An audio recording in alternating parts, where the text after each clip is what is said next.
Video को बहुत ज़्यादा शेयर करें। देखें स्ट्रेट ऑफ हॉर्मुज़ को अगर दूसरा रास्ता बनाया जाए तो क्या होगा, किस तरह से पूरा का पूरा वीडियो देखें तब समझ में आएगा। बहुत अच्छा वीडियो है और लाइक और शेयर ज़रूर से ज़रूर करें। स्ट्रेट ऑफ हॉर्मुज़ को छोड़ दें और एक नया रास्ता बना लें।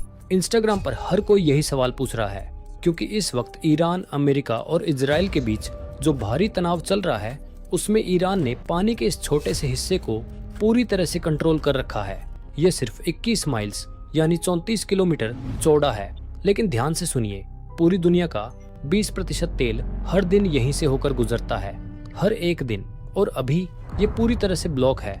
तो अब हम क्या करें, क्योंकि अगर इसे जल्द से जल्द फिक्स नहीं किया गया तो पेट्रोल और डीजल के दाम आसमान छूने लगेंगे और तेल 16,000 रुपये पर बैरल तक पहुंच सकता है। इस पूरी मुसीबत को बहुत बड़े संकट में बदलने से रोकने के लिए दुनिया के कुछ महान और तेज दिमाग वालों ने 3 जबरदस्त आइडिया दिए। तो चलिए एक एक करके देखते हैं कि इनमें से कोई सच में काम कर सकता है या नहीं। आइडिया नंबर 1, जमीन के नीचे बहुत बड़ी पाइपलाइन क्यों न बिछा दी जाए। ये सिर्फ हवा में उछाला गया आइडिया नहीं है, कुछ देश अभी ऐसा कर भी रहे हैं। सऊदी अरब ने इस परेशानी को पहले ही भांप लिया था, इसलिए उसने अपने देश के आर पार एक बड़ी पाइपलाइन बना दी ताकि इस खतरनाक इलाके को पूरी तरह टाला जा सके। यूएई ने भी ऐसा ही किया, उसने भी अपनी पाइपलाइन बनाकर तेल को इस फंसने वाले रास्ते से बाहर एक सुरक्षित जगह तक पहुंचाने का बंदोबस्त किया। दिखने में यह बहुत समझदारी वाला कदम है। इससे तेल, ड्रोन और मिसाइल जैसे खतरों से कुछ हद तक बच सकता है। लेकिन दिक्कत क्या है, इन पाइपलाइनों की पावर बहुत कम है। चाहे इन्हें दिन रात 24 घंटे चलाया जाए, फिर भी ये डेली करीब 2 करोड़ बैरल तेल का सिर्फ छोटा सा हिस्सा ही ढो सकती है, जो कि बहुत कम है जिसकी दुनिया को जरूरत है। दुनिया की सारी पाइपलाइनें मिलकर भी इस प्रॉब्लम को पूरी तरह सॉल्व नहीं कर सकती। बाकी बचे तेल के लिए हमें फिर भी उन्हीं बड़े लोहे के जहाजों पर निर्भर रहना पड़ेगा, जिन्हें उस खतरनाक रास्ते से निकलना होगा। तो पाइपलाइन एक अच्छा बैकअप जरूर है, लेकिन यह असली समस्या का पूरा हल नहीं है। और यहाँ एक बात है जो बहुत कम लोग जानते हैं, कच्चे तेल को पाइपलाइन में बहाना उतना आसान नहीं होता जितना नल या पाइप खोल देना। कच्चा तेल बहुत गाढ़ा, चिपचिपा और भारी होता है, जिसे आप ठंडी जमी हुई मीठी चाशनी की तरह समझ सकते हैं, जिसको आप एक बहुत लंबे पाइप से धकेलने की कोशिश कर रहे हो। आप एक बार उसे धक्का देकर यह उम्मीद नहीं कर सकते कि वह अपने आप सैकड़ों या हजारों किलोमीटर चल पड़ेगा। इसके लिए पूरी पाइपलाइन के रास्ते में थोड़ी थोड़ी दूरी पर विशाल पंपिंग स्टेशन बनाने पड़ते हैं। ये पंपिंग स्टेशन दरअसल बड़े शोर वाले कारखानों जैसे होते हैं, जो तेल को लगातार आगे धकेलते रहते हैं।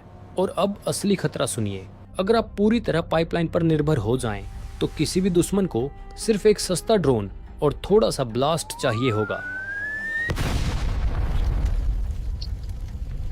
वह एक ही पंपिंग स्टेशन उड़ा दे और पूरी पाइपलाइन कई हफ्तों के लिए बंद हो सकती है। और अगर रेगिस्तान के बीच कहीं पाइपलाइन फट जाए तो फिर अलग मुसीबत, जहरीला चिपचिपा तेल बड़े इलाके में फैल जाएगा। अब मुझे पता है कमेंट में कोई न कोई ये जरूर बोलेगा, अरे तेल को बड़े जहाजों की जगह हवाई जहाज से क्यों नहीं ले जाते। तो उसका जवाब अभी दे देता हूँ। मान लीजिए अमेरिका के सबसे बड़े कार्गो हवाई जहाज में से एक को तेल ढोने के लिए भर दिया जाए, तब भी वह मुश्किल से करीब 1000 बैरल तेल ही ले जा पाएगा। यानी सिर्फ एक बड़े समुद्री जहाज की बराबरी करने के लिए लगभग 2000 विशाल कार्गो हवाई जहाज रोज उड़ाने पड़ेंगे। हर एक दिन आसमान हवाई जहाजों से भर जाएगा, एयरपोर्ट जाम हो जाएंगे और एयर फ्यूल इतना महंगा पड़ेगा कि अगर सच में तेल हवाई जहाजों से ढोया जाने लगे तो आपके शहर के पेट्रोल पंप पर तेल की कीमत सुनकर ही लोगों के होश उड़ जाएंगे। तो हाँ, हवाई जहाज वाला आइडिया भी पूरी तरह से बेकार है। अब आता है आइडिया नंबर 2, बहुत सारे ट्रकों का इस्तेमाल।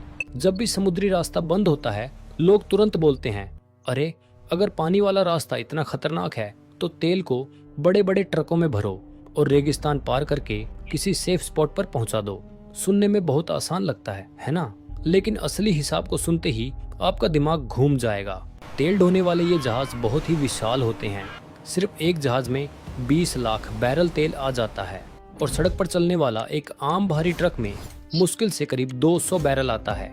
यानी सिर्फ एक जहाज की बराबरी करने के लिए आपको 10,000 ट्रक चाहिए होंगे। और अब असली प्रॉब्लम सुनिए, हर दिन स्ट्रेट ऑफ हॉर्मुज़ से ऐसे 15 से 20 विशाल जहाज गुजरते हैं। मतलब आपको हर एक दिन करीब 2 लाख भारी ट्रकों को सड़क पर उतारना पड़ेगा। ऊपर से यह करीब 1930 किलोमीटर का रेगिस्तानी सफर है, यानी अचानक हमें कहीं से लगभग 3 लाख नए ट्रक ड्राइवर भी चाहिए होंगे। और सबसे मजेदार या कहिए सबसे बेवकूफ़ी वाली बात क्या है, ट्रक चलते कैसे हैं? तेल से। अगर 2 लाख ट्रक हजारों किलोमीटर तक गर्म रेगिस्तान में दौड़ेंगे तो वे उसी तेल का बड़ा हिस्सा खुद ही फूंक देंगे पास, जिसे बचाने के लिए उन्हें भेजा गया है। और सवाल यह भी है कि इतने 2 लाख बिल्कुल नए भारी भरकम तेल ढोने वाले ट्रक आएंगे कहाँ से? आप ऐसे थोड़े ही किसी शोरूम में जाकर कह देंगे कि भाई 2 लाख ट्रक निकाल दो। इतनी बड़ी कंपनियों को भी इतने ट्रक बनाने में कई साल लग जाएंगे। कुल मिलाकर ये पूरा प्लान भी कोई काम का नहीं है। तो अब आती है सबसे इम्पोर्टेंट प्लान नंबर 3। लेकिन इस क्रेजी प्लान में जाने से पहले अगर आपको सच में ये वीडियो अभी तक पसंद आ रही है तो मेरा एक बार उस लाइक बटन को दबा दीजिए, साथ में सब्सक्राइब और फॉलो भी कर लो। हाँ, तो अगर ट्रक्स काम नहीं करते और पाइप्स काफ़ी नहीं हैं तो हम अपना खुद का समंदर क्यों नहीं बना लेते? अगर आप मैप पर ओमान को देखेंगे तो ज़मीन का एक रॉकी हिस्सा बाहर की तरफ निकला हुआ है जो सीधा ईरान की तरफ पॉइंट कर रहा है, लेकिन इसके नीचे फंसे हुए तेल और सेफ ओशन के बीच का गैप बहुत पतला है, बस कुछ ही किलोमीटर्स का। आइडिया तो एकदम मस्त लग रहा है। हम इसके बीच से सीधा एक बड़ा गड्ढा खोद देते हैं। इमेजिन कीजिए एक बहुत बड़ी नदी जहां से वो बहुत बड़े शिप्स आराम से निकल सकें। उन्हें तो फिर डेंजर जोन के पास जाने की जरूरत ही नहीं पड़ेगी। लेकिन रियल लाइफ में उस रास्ते में बहुत बड़े पहाड़ हैं जो मुंबई की बड़ी बड़ी बिल्डिंग से भी कहीं ज्यादा ऊंचे हैं। यहाँ एक नदी बनाने का मतलब मिट्टी हटाना नहीं है, इसका मतलब उन पूरी की पूरी पहाड़ियों को बम से उड़ाना है। और इस रास्ते को इतना चौड़ा बनाना होगा कि 2 बड़े शिप्स एक दूसरे के पास से गुजर सकें। मान लो हमने बड़े बड़े पहाड़ों को तोड़ लिया तो उस कचरे वाले पत्थर को फेंकेंगे कहाँ? ये एक बहुत बड़ा सरदर्द है। इसकी कॉस्ट कितनी होगी? कुछ साल पहले इस पतली सी पैनमा कनाल को थोड़ा सा चौड़ा करने में ही लगभग 40,000 करोड़ रुपए लग गए थे। तो फिर इस काम में तो 10 लाख करोड़ रुपए से भी ज्यादा का खर्चा आएगा और इसमें पूरे काम में लगभग 15 साल लग जाएंगे।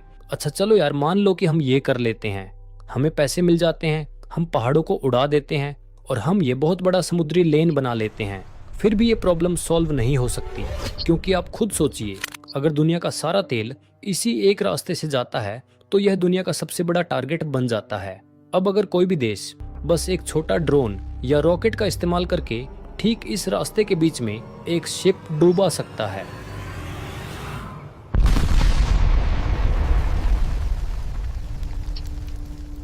अगर वहां कोई शिप डूब जाता है तो वो हमेशा के लिए फंस जाता है, रास्ता ब्लॉक हो जाता है, तेल रुक जाता है और हम वापस वहीं पहुंच जाते हैं जहां से हमने शुरू किया था, बस बैठकर सब ठीक होने की उम्मीद करते हुए।